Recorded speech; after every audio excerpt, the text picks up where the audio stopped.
Pues, es importante esto, porque Daniel estaba en un destierro. Por lo tanto, Daniel no tenía templo, Daniel no tenía nada, pero Daniel no tenía perdón de pecados. Vamos a ver si eso es cierto. Dice, y volví mi rostro a Dios, el Señor, buscándole en oración y ruego. Recuerda que eso lo tenía que hacer Daniel en lo oculto. Recuerda que estaba en Babilonia, ¿verdad? ¿Ok? Es decir, no estaba en Buenos Aires, estaba en Babilonia. Nunca se te olvide ese punto importante. Dice, en ayuno, silicio y ceniza. Estaba él completamente solo, escondido en su habitación. Y oré a Jehová mi Dios e hice ¿qué? ¿Qué fue lo que hizo? Confesión. ¿Ok? Y oré a Jehová mi Dios e hice confesión. ¿Están mirando ahí, católicos?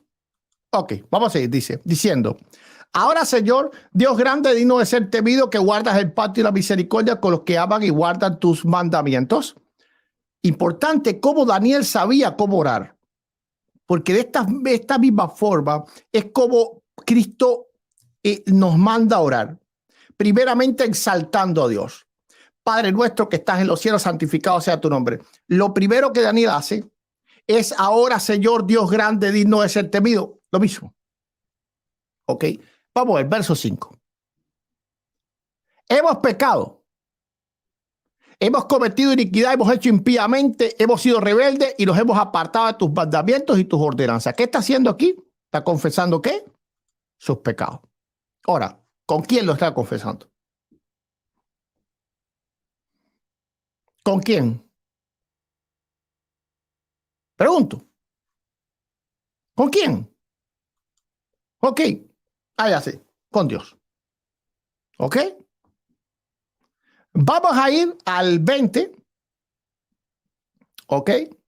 Es decir, aquí sigue la oración. Oh Jehová, nuestra es la confusión de rostro de nuestros reyes, de nuestros príncipes, de nuestros padres, porque contra ti pecamos. De Jehová nuestro Dios es el tener misericordia y el perdonar.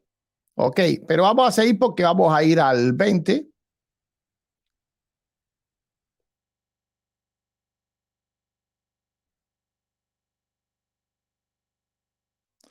Para confirmar qué es lo que le estaba haciendo. Y confirmar que él estaba completamente solo. Sí, no vaya a ser que un católico diga, no, es que había ahí un sacerdote al lado de él. Había un sacerdote al lado de él. Vamos a ver.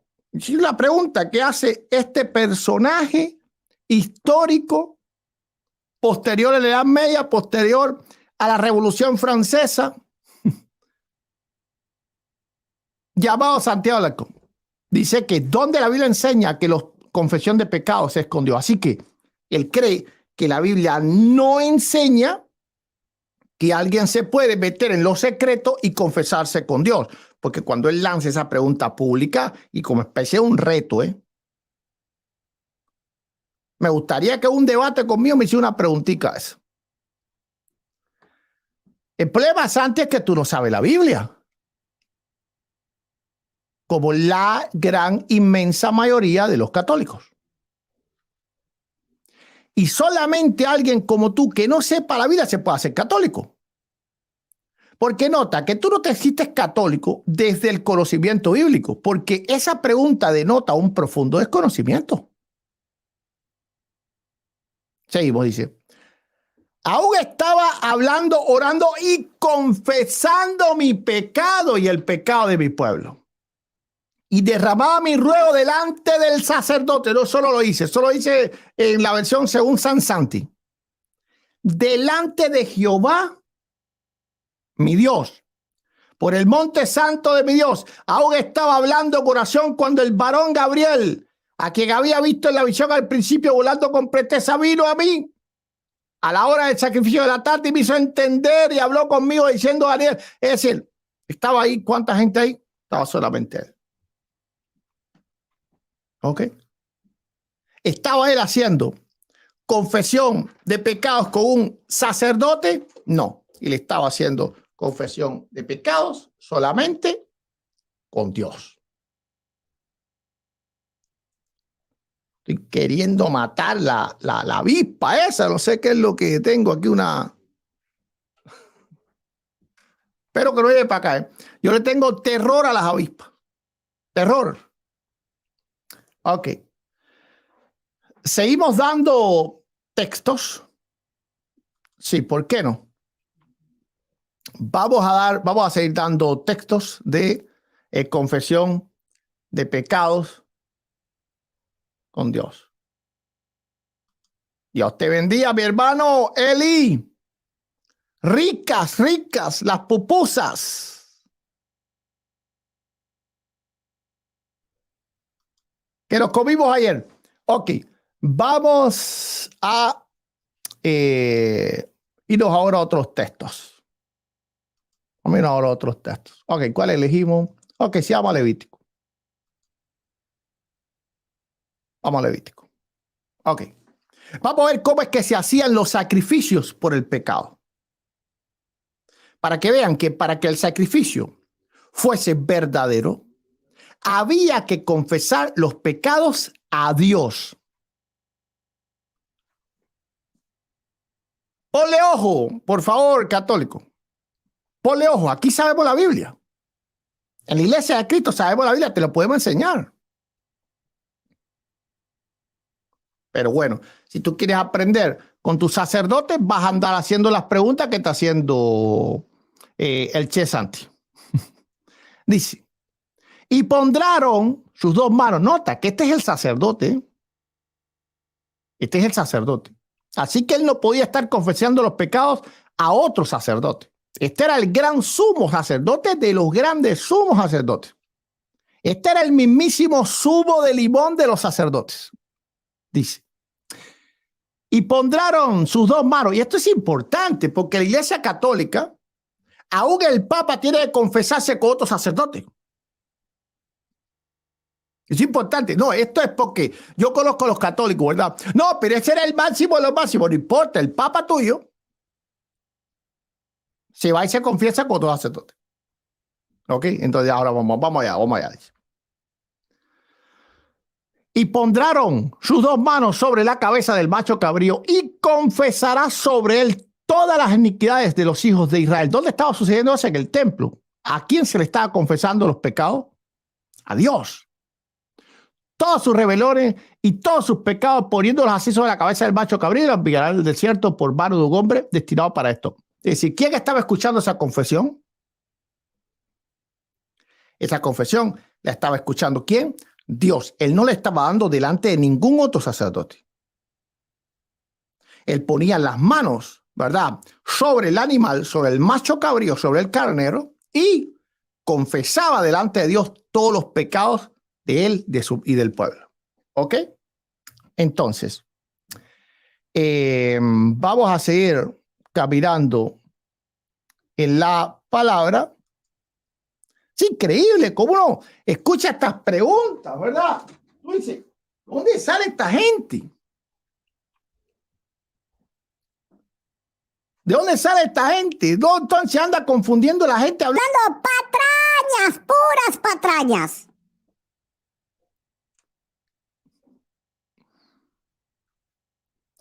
Lo que me gustó fue que en el video de él, mientras yo lo estaba viendo, él conversó con un católico que estaba ahí en el chat y dice el católico: Santi, lo que pasa es que, mira, yo veo tus videos y me aclara alguna duda, pero luego veo los videos de Eduardo Gutiérrez y me vuelvo a confundir. ¡Ay, gloria a Dios!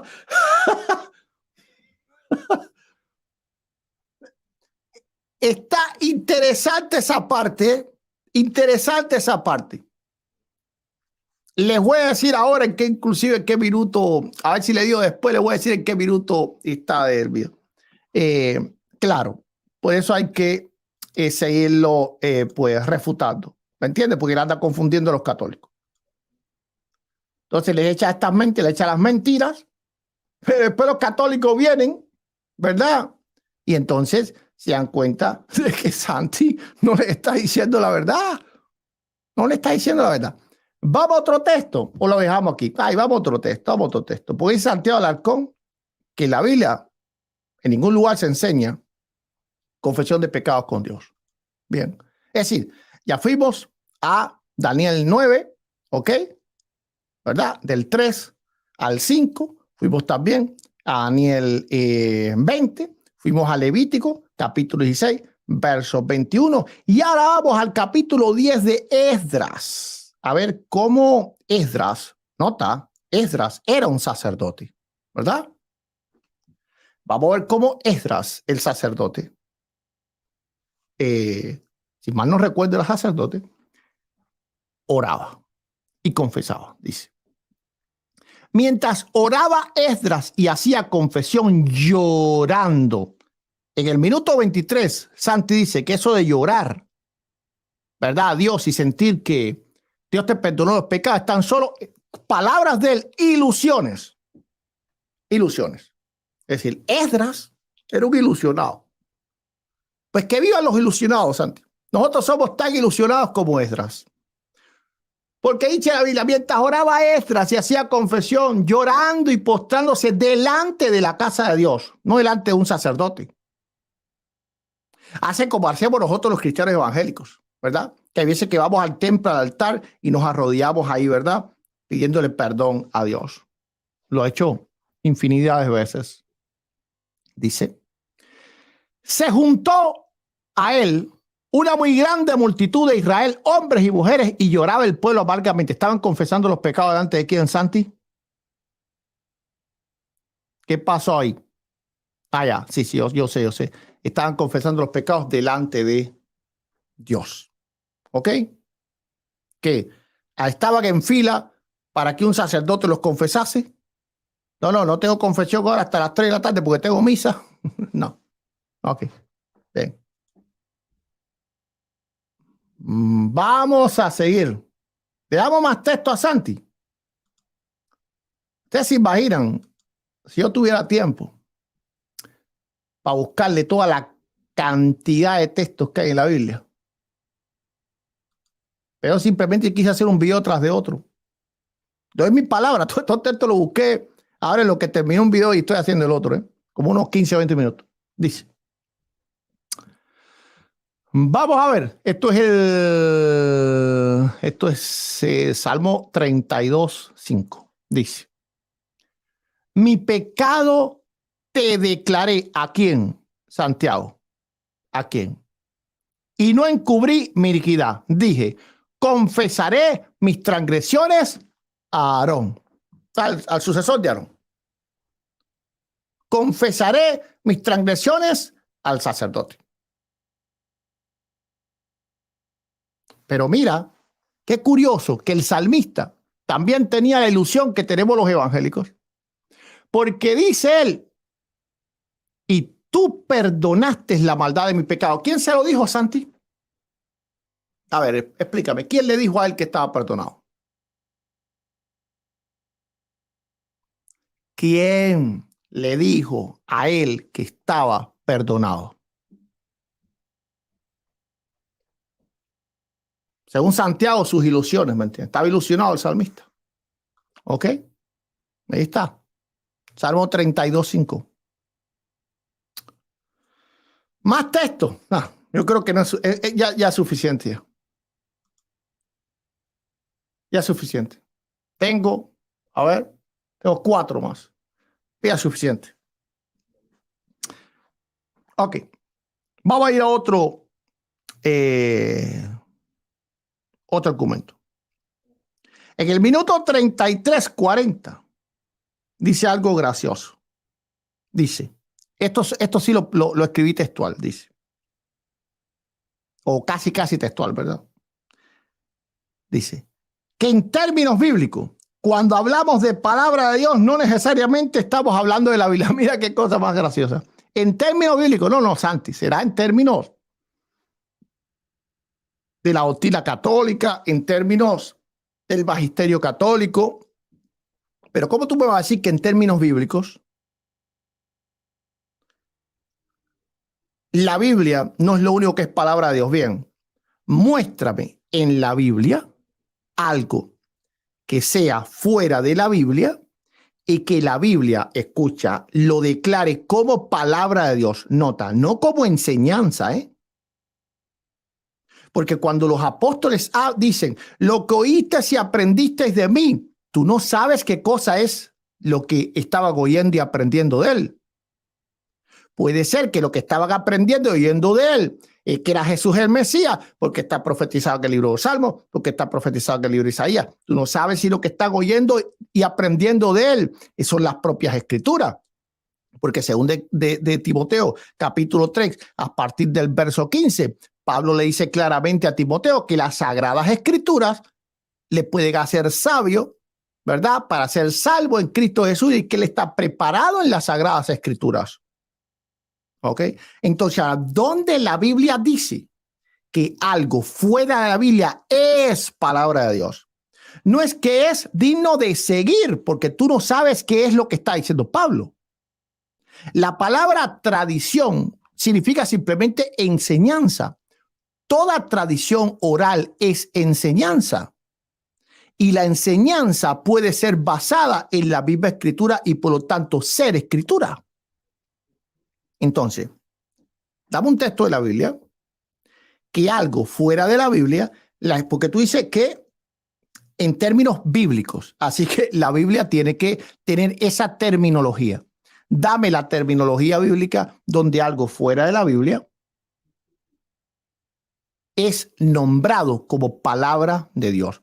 Vuelvo y repito, no como enseñanza para ser seguidas, porque la iglesia sigue enseñanzas mucho más amplias que la Biblia. La iglesia tiene tradiciones, las cuales no negamos. ¿Ok? No sé. Por ejemplo, mucha iglesia, inclusive evangélica, celebra la Navidad. ¿Ok? Y la consideran una tradición sagrada, pero no es palabra de Dios seguir la Navidad. Lo que te quiero, pues, anotar aquí. ¿Ok? Entonces, Dios te bendiga, Alberto Vázquez. Dios bendiga tu viaje. Dios te guarde en todo lo que vas a hacer. Dice, pastor, tenga buenas noches. Mañana tengo que viajar. Dios lo bendiga. Dios bendiga. Te bendiga a ti y a toda tu casa. Gloria al Todopoderoso. ¿Ok? Bien. Entonces, en el minuto 37 es que le pone el primer argumento bíblico y es el que vamos a refutar. Vamos a refutar, porque por supuesto que viene con Juan capítulo 20. Si confesar el que confesara el pecado, el que retuviere. Bueno, ok, vamos a ver. Ok.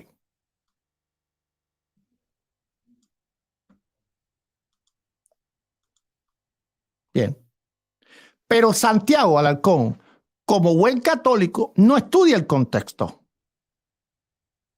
Es decir, no estudia en contexto. No le hace un análisis crítico gramatical al texto, ni histórico gramatical, pues nada, en verdad, ni semántico, ni retórico, ni teológico, nada. Él desprecia por completo todo lo que dice, aunque lo cita, ¿verdad?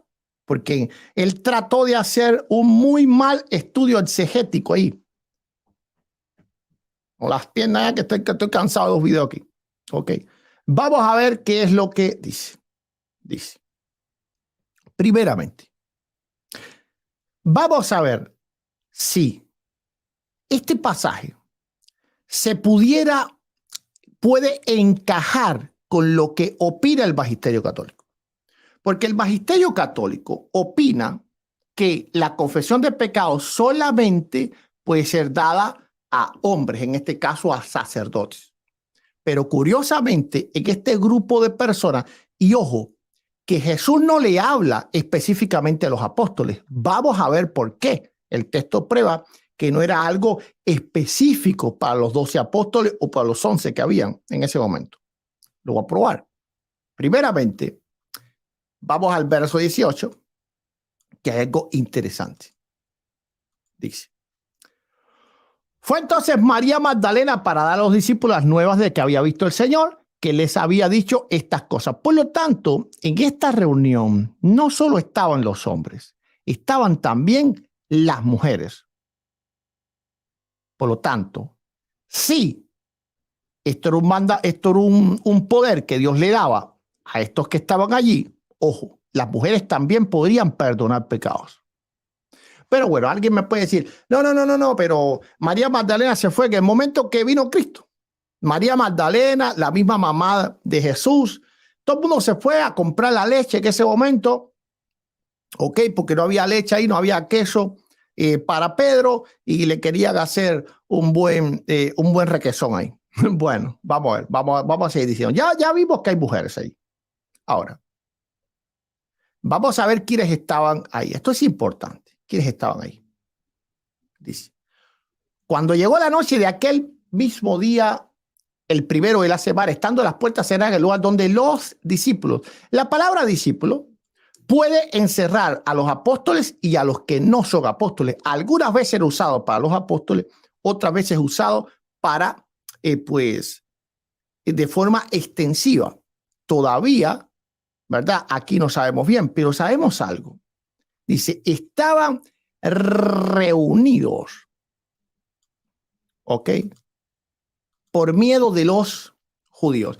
Ahora, preguntémonos algo. ¿Esta reunión era una reunión como tal apostólica? Es decir, los apóstoles estaban ahí y no los demás discípulos. No, porque vemos que inclusive todos los apóstoles no estaban. Así que no era algo que los apóstoles vamos a reunirnos aquí, sino que un grupo de cristianos estaba escondidos en esa casa. ¿Por qué sabemos que los apóstoles todos no estaban? Claro, porque en el verso 24 dice: Tomás, uno de los 12, no estaba con ellos cuando vino Jesús. ¿Ok? Así que si fuera algo solamente para los apóstoles, entonces Tomás se quedó sin ese poder. Tomás no podía, supuestamente, perdonar pecados. ¿Ok? Ahora, ¿qué nos lleva esto a pensar? Que esto tampoco se coordina con lo que cree la Iglesia Católica. Porque si ahí estaban los discípulos, que es como dice aquí, no era algo simplemente para los apóstoles, porque ni siquiera todos los apóstoles estaban, entonces toda la iglesia tiene poder para perdonar pecados. Recordemos que en ese momento no había más ministerio que los apóstoles. En ese momento todavía no había obispos, no habían pastores, nada. No habían diáconos, nada. Solamente apóstoles. Vamos a ver, si Jesús hace diferencia, claro, yo puedo probar que ahí estaban discípulos con ellos. Y ahora lo vamos a probar. En otro texto, en los paralelos a este, se nombran los discípulos que estaban ahí cuando esto ocurre. ¿Ok? Entonces, pero claro, como buen evangélico, yo le hago un análisis concienzudo al texto, con buena exégesis y buena hermenéutica, algo que el católico no hace porque no sabe hacerlo, simplemente. Por favor, compren libros, aunque sean evangélicos, para que aprendan entonces a leer la Biblia. Y si siguen siendo católicos, no sea por ignorancia. Bien, vamos a ver, dice. Y puesto en medio le dio paz a vosotros. Y cuando les hubo dicho esto, le mostró las manos y el costado, y los discípulos se regocijaron viendo al Señor. Entonces Jesús le dijo otra vez, paz a vosotros. Escuche que esta palabra, esta frase de aquí es clave para entender que Jesús no estaba hablando ahora, lo que viene a continuación no tiene nada que ver con la confesión de pecado. Nada, nada, nada, nada y nada. Lea, amigos católicos. Como me envió el Padre, así también yo os envío. La pregunta es, ¿cómo Jesús, de qué forma Jesús perdonaba pecados? A ver, ¿de qué forma? Diga, piensen, generen. Generen. Es bueno que generen. ¿Ok? Les leo unos textos para que les venga, se les refresque la mente. ¿Cómo Jesús perdonaba pecados? Porque, ojo, Jesús los manda como mismo el Padre le envió a él. No es que el Padre le envió a él de una forma y Jesús los manda a ellos de otra. Entonces, tenemos que ver cómo Jesús, ¿verdad? Y perdonaba pecados. ¿Cómo era que los perdonaba? Vamos a ir primeramente a unos textos. Mateo capítulo 9, verso 2. Y sucedió que le trajeron un paralítico tendido sobre su cama. Y al ver la fe, Jesús, la fe de ellos, dijo al paralítico, ten ánimo, tus pecados te son perdonados. Primera pregunta, ¿hubo confesión de pecados aquí? No. ¿Qué fue lo que salva a ese paralítico? La fe de ese paralítico. ¿Ok? Porque por supuesto los demás le traían porque él había pedido que le trajese. ¿Ok? Bien. Entonces, ¿cómo Jesús perdonaba los pecados? A través de creer. A través de creer. Repito, anótelo, mis amigos católicos. A través de creer. Seguimos. ¿Ok? Vamos a ver. Marcos 2:5, lo mismo. Al ver Jesús la fe de ellos, dijo al paralítico, dijo, tus pecados te son perdonados. ¿Ok? Bien. ¿Ok? En Lucas, pues dice lo mismo. En el pasaje Lucas dice lo mismo. Vamos a ver. Vamos a ir a otro texto que tenga así, otro pasaje.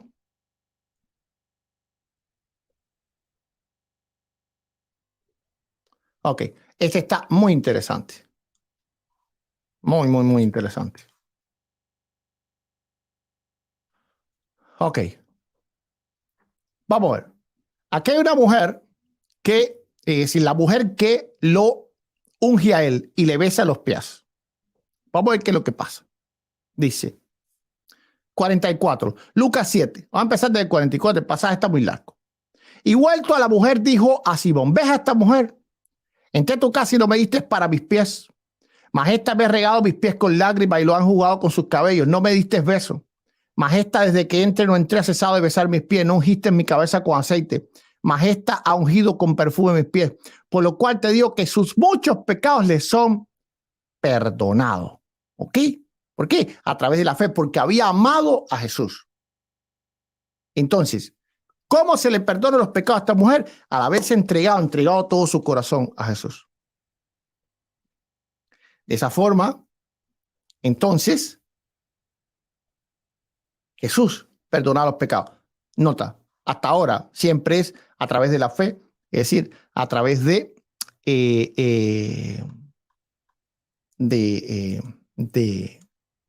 creer, de la fe.